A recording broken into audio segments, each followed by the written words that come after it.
Hello guys, welcome to Being as Well. Today we're gonna be going over sleep paralysis. What is sleep paralysis? Sleep paralysis is when your consciousness wakes up, but your body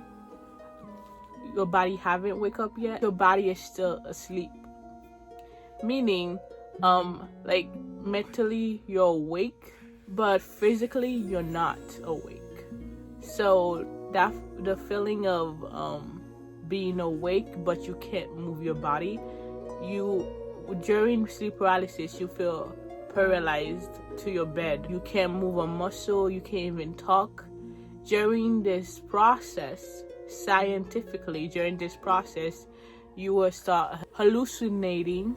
The more afraid you become, the more you hallucinate things, meaning you start seeing creatures or strange figures around you, things you wouldn't normally see during daytime. That would be like the scientific term for it. Being paralyzed and just hallucinating strange things that comes around you. The spiritual term, the spiritual way people will look at sleep paralysis is like when some people believe you are being attacked. You're getting a cosmic attack, meaning you're getting attacked by shadows. Some people call them shadow beings, low entity beings. You're getting attacked by low entity beings during that time. So most people will tell you to not become afraid during this time, because you will become more vulnerable to being attacked by low entity beings. You are feeding them fear, because low entity beings usually feed off fear. So the more afraid and scared you become, the more power they have. That's what some people say. For me, I kind of agree and don't agree, but with this, because yes they do, I believe they do. Shadow beings, low entity beings do feed off your fear. My advice would be to not be afraid, even if you see strange creatures during your sleep paralysis. Just remember that they're not real, or you could just come to agreement with yourself that yes, there is creatures outside of this reality, and you just, like, how would I say it? Because for me, like, I know there are creatures other than humans and animals. So I just, like, when I do see them, when I am having sleep paralysis, I'm just like okay with it, because it's because I'm already in agreement knowing that there's more than human beings in this world. So it doesn't scare me as much, because like in the daytime there's many different creatures around you. Just because you can't see them doesn't mean they're not there. That's what I've come to realize. So when I do have these attacks when I'm sleeping during sleep paralysis, I'm just like okay, they're there, whatever, and I'm not afraid anymore. My experience with sleep paralysis, the very first time I ever had it was back in, I believe, 9th grade. At that time I was sharing my room with my mom. At that time I wake up in the middle of the night. I realized I couldn't move my body, but I know I'm awake, but I couldn't move my body. I couldn't talk. At first I was scared, but the more I tried to move my body, the more afraid I became.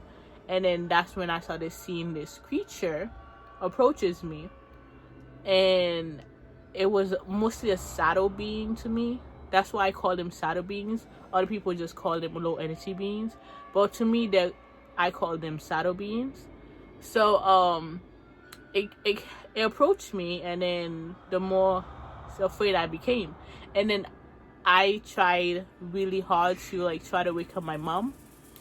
So I just kept on moving, and then ways you could get yourself out of sleep paralysis, if you really want to wake up, usually once you get used to getting sleep paralysis, when you have it, some people will just, you know, whatever, and then go right back to sleep. That's what I do now. But the very first time, ways you, if you're too afraid to go back to sleep, you can always do this. You can try to move your fingers or your toes first, because that's don't try to move the hard parts of your area of your body. Try moving your fingers or your toes to get you out of that phase. That's how I got myself. That's how I was able to move my body. That's how I was able to get out of the sleep paralysis phase. So you could try that. That's my advice on waking up. After I woke up about it, after that I was I wanted to learn more about this thing, so I googled it on the internet. I think I searched up something like being stuck to your bed or something like that. It was, I searched up something close to being paralyzed to your bed, and then that's when I found the term sleep paralysis. I read into it and then learned the scientific term about it. That's when I was like, okay, so this thing is not only happening to me, there's been happening to other people other than myself. So I felt more calm knowing that I'm not the only person that have these events happen to me. The next time I have this thing happen to me, I'm a lot more calm and collected. So when I do see these low entity beings, I'm more calm about it, and then able to understand that it isn't real and stuff like that. So yeah, I was like, okay, it's there, but I'm just hallucinating. That's what I told myself at that time. I was like, I'm just hallucinating. No need to get too scared or afraid about this, because it's not real. So I just moved my hand, and then I woke up from this sleep paralysis. In the end, that was end of that story. So the next time I had this experience, at that time I have already learned about spirituality and all that stuff, so I didn't see it as like hallucinating. Instead, I see it as, low entity beings this time around. So yeah, I still act the same way, but I don't wake up from it. I just go right to sleep. During this process, when you go back to sleep, you are able to wake up inside your dream, meaning you have the ability to lucid dream during this time, meaning waking up inside your dream. Which is if you want to learn more about, if you guys want to learn more about lucid dreaming, I did do a video before about lucid dreaming. I will link the video down in the description box. If you guys want to learn more about lucid dreaming, you could automatically fall into lucid dreaming when you go back to sleep, if you guys want. But if you guys want the terrible experience to end, you just wake up, start moving your fingers, your toes to wake up from it. But me, nowadays I don't have sleep paralysis anymore, I guess. For me, I don't have these attacks, I guess, anymore. So yeah, it's not really a problem for me anymore. But back then, I got to a point I got so used to it, I just went back to sleep. So yeah, you could just do that. And for me, I think sleep paralysis can happen because of like trauma. I don't know, maybe it could, because I did have a lot of problems. I was afraid of a lot of things. I was afraid of the dark, the night, everything at that time. So when I started like not being afraid of the dark, when I'm not being afraid of like shadows and stuff like that, that's when I guess that's when these sleep paralysis events stop happening. It just stopped happening to me. I just stopped having sleep paralysis. So I guess you guys can try to as well do shadow work to work through your problems, work through your traumas and things that you're afraid of. That could help you to have less sleep paralysis. That I'm just saying that coming from my experience. After I stopped, because after I started, doing shadow work, that's when I stopped having sleep paralysis. So that's my advice to you guys. If you guys want to stop these attacks from happening to you, you could try to do that, do counseling.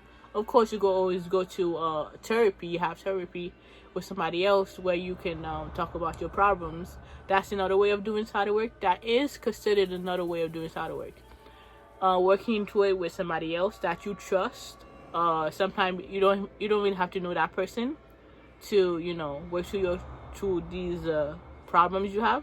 It could be a total stranger. Some people feel safer with telling a stranger that way, because like the people that they do know, they're afraid of judgment from the people they do know, so they prefer to tell strangers about their problems.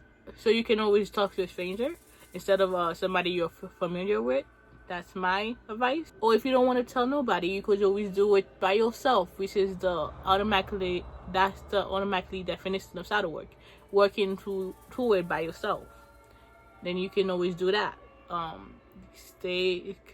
Go to a room, meditate, get into the trance, and then looking back, I do have a video as well about shadow work and how to do it yourself. I'm gonna put that link in the description box as well, just so if you want to know how to do shadow work as well.